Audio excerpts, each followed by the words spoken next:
오늘 부활의 복음적 의미를 말씀드리도록 하겠습니다. 서원을 읽을까요? 고난주간의 숙연한 마음은 부활절 새벽을 맞으면서 엄청난 반전을 경험합니다. 이는 십자가 밑에서 가슴을 찢는 슬픔과 고통을 당하던 여인들이 기적적으로 예수님 시신을 장례 치른 후 그의 몸에 향유를 바르러 갔다가 부활하신 주님을 만났을 때의 놀람과 환희를 통해 2000년이 지난 오늘 우리도 공감합니다. 나를 위해 오신 주님의 생애를 이 시간 어루만지듯 살펴봅니다. 첫째, 하나님이신 예수님께서 하늘 보자 버리시고 이 땅에 사람의 모습으로 오셨습니다. 주님의 삶은 우리가 이미 받은 저주를 그 육체에 담당하시는 것입니다. 우리가 잘 알고 있는 이사야서 53장입니다. 함께 보시겠어요? 우리의 전할 것을 누가 믿었느뇨? 여호와의 팔이 네게 나타났느뇨? 그는 주 앞에서 자라나기를 연한 순 같고 마른 땅에서 나온 줄기 같아서 고운 모양도 없고 풍채도 없은즉 우리의 보기에 흠모할 만한 아름다운 것이 없도다. 그는 멸시를 받아서 사람에게 실어 버린 바 되었으며 간고를 많이 겪었으며 질고를 아는 자라. 마치 사람들에게 얼굴을 가리우고 보지 않음을 받는 자 같아서 멸시를 당하였고 우리도 그를 귀히 여기지 아니하였도다. 그는 실로 우리의 질고를 지고 우리의 슬픔을 당하였거늘 우리는 생각하기를 그는 징벌을 받아서 하나님께 맞으며 고난을 당한다 하였노라. 그가 찔림은 우리의 허물을 인함이요 그가 상함은 우리의 죄악을 인함이라. 그가 징계를 받음으로 우리가 평화를 누리고 그가 채찍에 맞음으로 우리가 나음을 입었도다. 우리는 다 양 같아서 그릇 행하여 각기 제 길로 갔거늘 여호와께서는 우리 무리의 죄악을 그에게 담당시키셨도다. 계속해서 보겠습니다. 우리 주 예수 그리스도의 은혜를 너희가 알거니와 부요하신 이로써 너희를 위하여 가난하게 되심은 그의 가난함으로 말미암아 너희를 부요하게 하려 하심이라. 아멘. 아멘. 주님의 십자가의 죽으심은 바로 담당입니다. 두 번째, 주님의 죽으심은 우리가 이미 받은 죄악에 대한 심판을 대신 받으신 것입니다. 저주와 심판을 대신 받으신 것을 성경은 대속이라 합니다. 평생을 살아오시면서, 아니 그분은 마리아의 뱃속에 잉태되자마자 그때부터 고난을 당하셨어요. 담당이 시작됐어요. 외부로부터 온 게 아니라 마리아 자신으로부터 온 것이지요. 임신을 했으니 약혼자인 요셉에게 어떤 설명을 할 수도 없어요. 왜냐하면 그런 일은 이 세상에 없었으니까. 나 임신했는데 나 성령으로 말미암아 임신한 거라고 말을 하면 요셉이 믿겠습니까? 가증스럽다고 그러겠지. 그러니까 요셉이 조용히 배가 불러오는 마리아를 보고 조용히 끊어버리려고 그랬어요.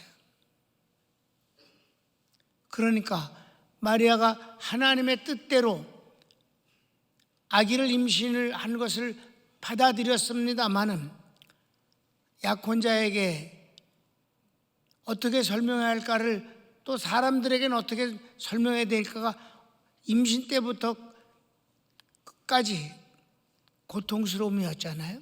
그 고통스러움이 아기 예수님에게 그대로 전하여져서 예수님은 그 정신적 고통을 뱃속에서부터 당하고 계셨다. 그거는 의학적으로 충분히 다 설명되어지는 내용들입니다.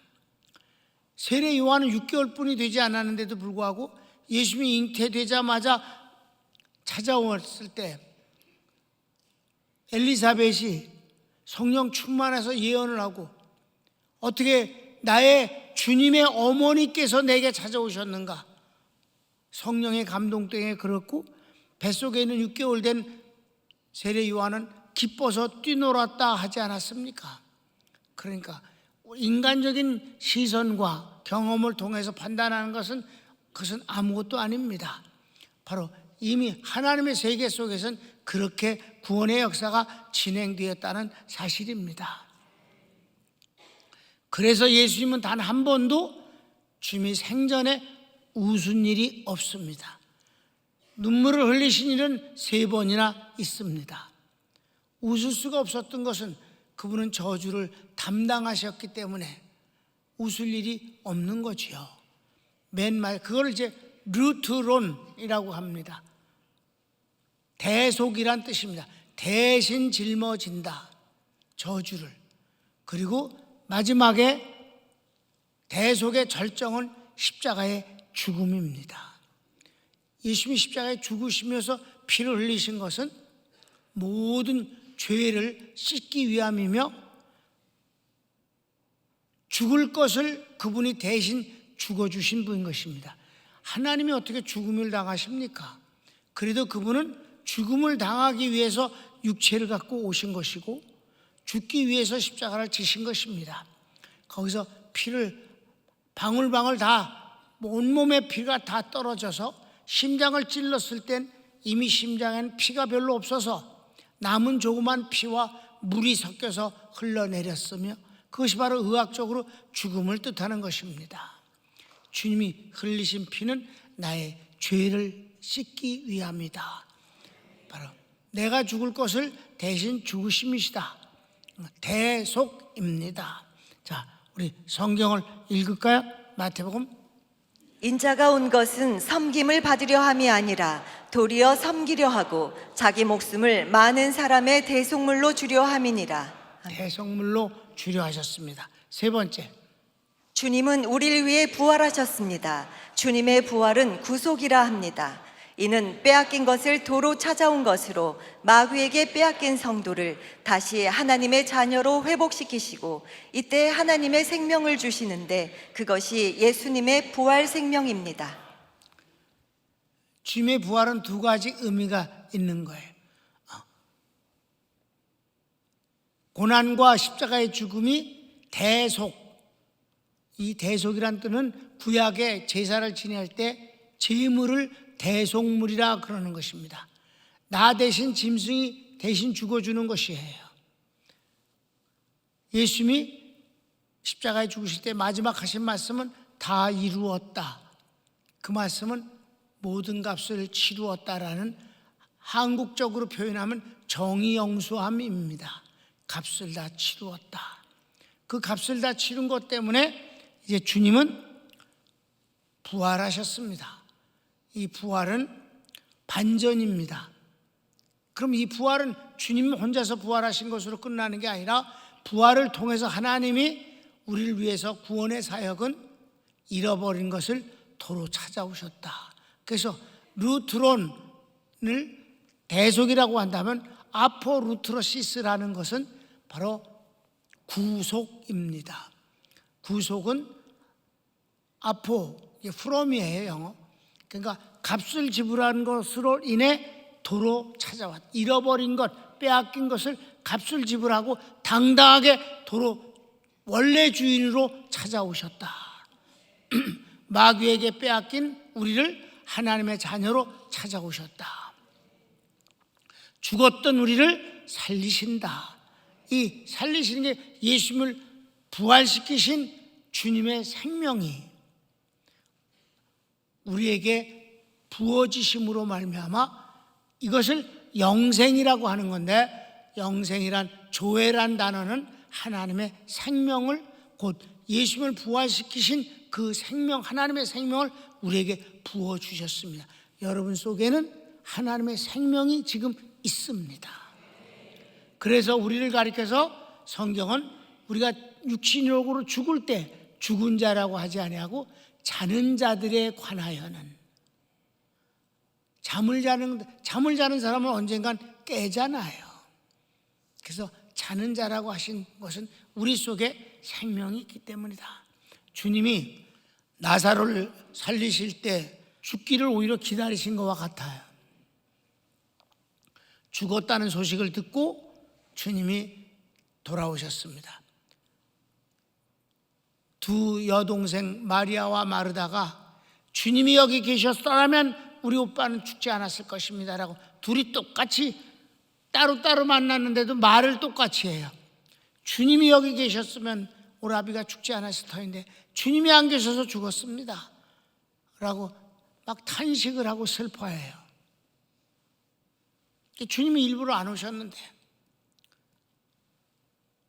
그때 주님이 말씀하셨습니다. 나를 믿는 자는 죽어도 살겠고 살아서 나를 믿는 사람은 영원히 죽지 아니하리니 이것을 내가 믿느냐. 이것은 바로 구약시대 때, 아니 오순절 이전에 예수님을 믿고 바라보고 죽은 사람은 장차 부활할 것이거니와 살아서 나를 믿는 자는 영원히 죽지 않는다는 말은 육체가 죽지 않는다는 뜻이 아니라 하나님의 생명을 이미 받았기 때문에 죽지 않는다, 잔다고 하는 것이다. 그러니까 이 오순절 이후에 예수님을 믿는 사람들은 이렇게 복이 있는 것이옵시다. 이런 사람을 가리켜서 성경은 첫째 부활에 참여한 자다. 거기서 주님이 하신 말씀이 나는 부활이요 생명이니, 여기서 부활과 생명은 같은 말이에요. 하나님의 생명은 부활입니다. 난 여러분에게 바로 이 새벽에 하나님의 생명이 여러분에게 있어서 여러분 이미 부활의 주인공임을 믿으시기 바랍니다. 로마서 8장을 읽을까요?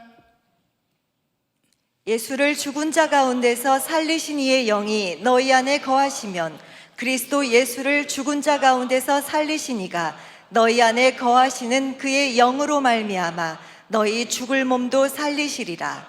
너희는 다시 무서워하는 종의 영을 받지 아니하고 양자의 영을 받았으므로 우리가 아빠 아버지라고 부르짖느니라. 성령이 친히 우리의 영과 더불어 우리가 하나님의 자녀인 것을 증언하시나니 자녀이면 또한 상속자 곧 하나님의 상속자요 그리스도와 함께한 상속자니 우리가 그와 함께 영광을 받기 위하여 고난도 함께 받아야 할 것이니라. 아멘. 마지막 네 번째, 예수님은 우리를 위해 하늘 보좌에 올라가셨습니다.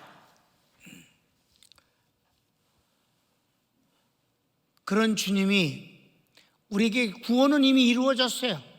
십자가의 죽음과 부활 때문에. 그런데 구원받은 우리가 이 땅에서 살아갈 때 매일매일 주님의 도우심이 필요한 존재들입니다.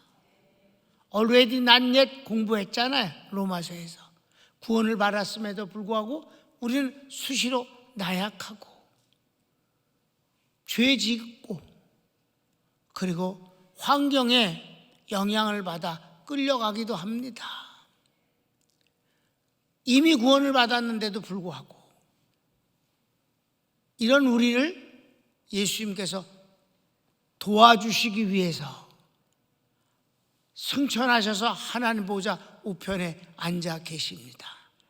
그래서 예수님이 제자들에게 있을 때보다 더 좋은, 더 멋진 보혜사인 성령님을 보내주셔서 그 성령님이 우리 안에 거하심으로 10가지 은사를 드러나게 하심으로 그때그때마다 도와주시고, 하나님 보좌 우편에 계신 주님은 우리를 위해서 항상 기도하시고 우리의 기도에 대해서 응답하십니다. 특별히 우리가 범죄할 때 그 죄가 하나님 앞에 올라가지 않도록 가운데서 차단해 주셔서 하나님이 우리의 죄를 기억조차 못하게 해 주신다. 이런 완벽한 구원이 어디 있는가? 주님이 하나님 보좌 우편에 계시다는 그 자체만으로도, 그리고 성령님을 우리에게 부어주신 것만으로도 우리는 정말 아주 완벽한 구원의 삶을 사는 것입니다. 이래도 징징거려서는 안 된다는 거예요. 이런 복음을 알면 더 이상은 징징거려서는 안 된다. 나를 가까이서 지내는 사람들이 그렇게 말을 합니다. 목사님은 참 긍정적이십니다. 심지어 예수 안 믿는 이발사조차도 진짜 긍정적이셔요. 그러면서 한 번도 부정적인 말을 하시는 게 없었어요. 제가 머리를 좀 잘못 깎았는데 멋있다고 괜찮다고 그러시고. 여러분, 그건 아무것도 아니에요. 하나님이 우리에게 주신 그 구원의 완성은, 그러니까 십자가에 주신과 부활이 신학적으로는 완성됐어요. 법적으로는 완성됐어요. 그런데 실제적으로 구원이 진행되고 있는 건 주님이 하나님 보좌 우편에 계셔서 우리를 위해 기도하시고 성령님 우리 속에 계셔서 끝도 없이 보혜사 노릇하는 것이 오늘의 구원입니다. 이게 바로 복음이고요. 신학교에서는 십자가의 죽음과 부활까지만 가리킵니다. 그래서 이미 미라가 되어져 버린, 굳어도 2000년이 굳은 그거 갖고 붙들고 살기에는 피가 흐르고 체온이 올라가는 일이 없어요. 땀이 안 흐른다고. 피가 흘러야 되잖아요. 여러분, 생명은 흐르는 것입니다. 굳어버린 게 아니에요.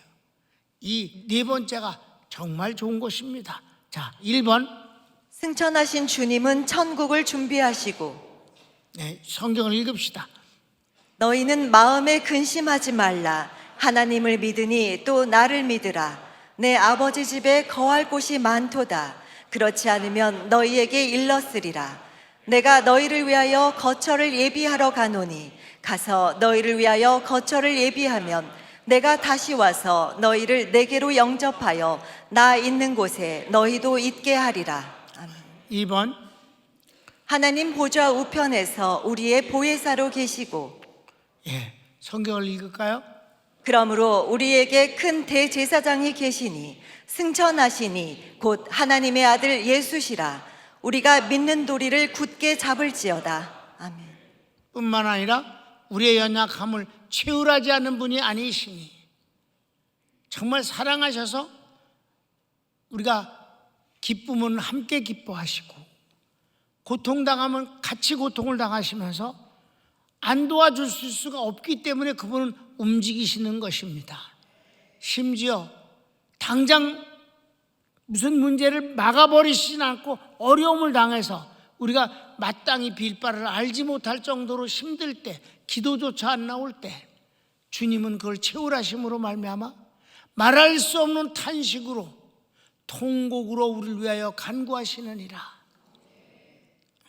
지금도 그분은 구원을 완성하신 그 주님이 기뻐하시고만 사는 게 아니라 우리가 너무 힘들 때 통곡으로 기도해 주시는 주님이 내게 계신다. 그래서 찬송가 있잖아요. 누군가 날 위하여 기도한다고. 그래요. 사람들도 기도하지요. 그러나 가장 누군가 날 위해 기도하는 분은 주님이십니다. 그걸 믿으시기 바랍니다.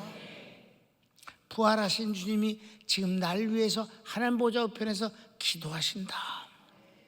그 다음에 마지막 3번.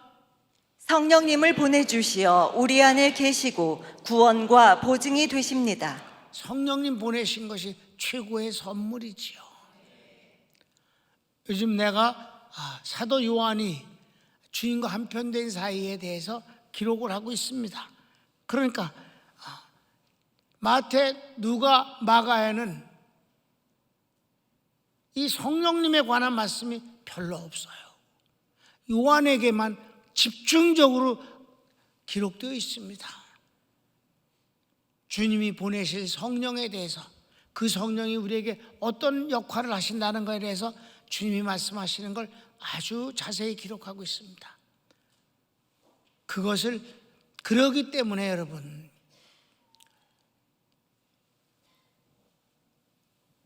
요한이 100세를 살면서 항상 사랑 때문에 충만했다는 것을 그를 경험한 사람들이 간접적으로 기록한 것들이 많이 남아 있어요. 살아있을 때도, 예수님이 살아계실 때도 주님이 사랑하시는 제자라는 별명을 받았는데, 주님이 돌아가시고 난 이후 그는 더더욱 성령으로 말미암아 하나님의 사랑으로 채워진 사람이었습니다. 그래서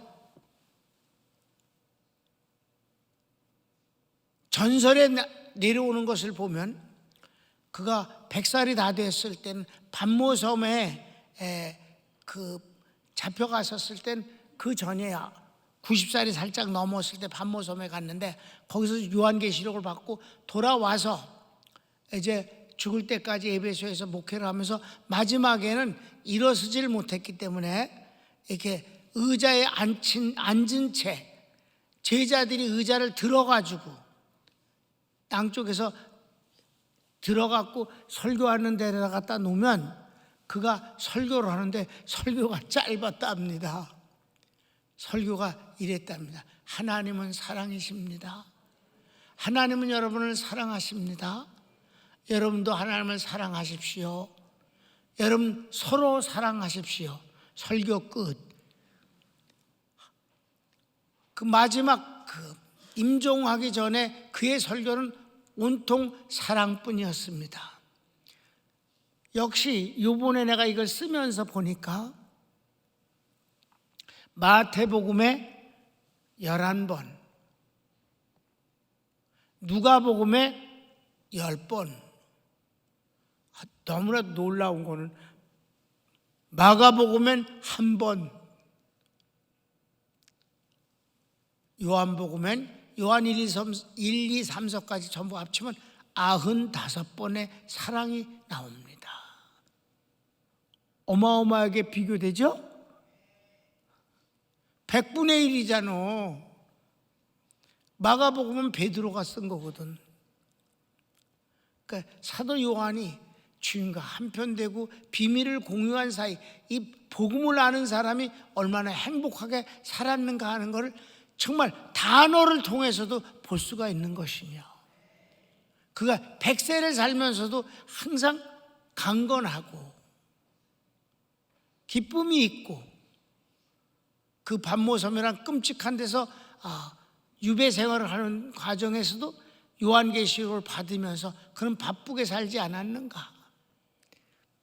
그래서 그 생각을 하면서 여러분, 담임 목사가 요번에 인대가 끊어져서 MRI 통에 들어가갖고 반모섬에서 요한계시록도 받았는데 이 통 안에서 내가 좀 준비 좀 해야 되겠다. 그래서 1, 2, 3 챕터 3장까지를 준비했잖아요. 지금 챕터 7을 쓰고 있는데 7이 끝이에요. 왜냐하면 마지막은 요한계시록은 요한계시록 강해로 대신합니다 라는 걸로 하지 않아요. 이제 거의 다 끝났습니다. 요한이 이 하나님의 사랑, 승천하신 주님을 언제든지 성령님을 통해서 만났다는 사실입니다. 너무 좋아요. 성경을 읽을까요? 내가 아버지께 구하겠으니 그가 또 다른 보혜사를 너희에게 주사 영원토록 너희와 함께 있게 하리니 그는 진리의 영이라. 세상은 능히 그를 받지 못하나니 이는 그를 보지도 못하고 알지도 못함이라. 그러나 너희는 그를 아나니 그는 너희와 함께 거하시며 또 너희 속에 계시겠음이라. 아멘. 이제 마무리하겠습니다. 4같이 읽읍시다. 부활이 없으면 주님 생애의 담당은 비참함으로 끝납니다. 부활이 없으면 주님의 죽음은 슬픈 일입니다. 부활이 없으면 승천이 없습니다. 부활이 없으면 보좌 우편에 보혜사도 없습니다. 부활이 없으면 재림은 없습니다. 부활이 없으면 천국도 없습니다. 아멘. 손을 모읍시다.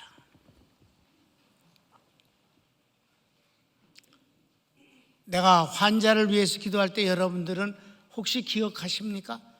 부활과 생명 되신 주여, 이렇게 시작합니다.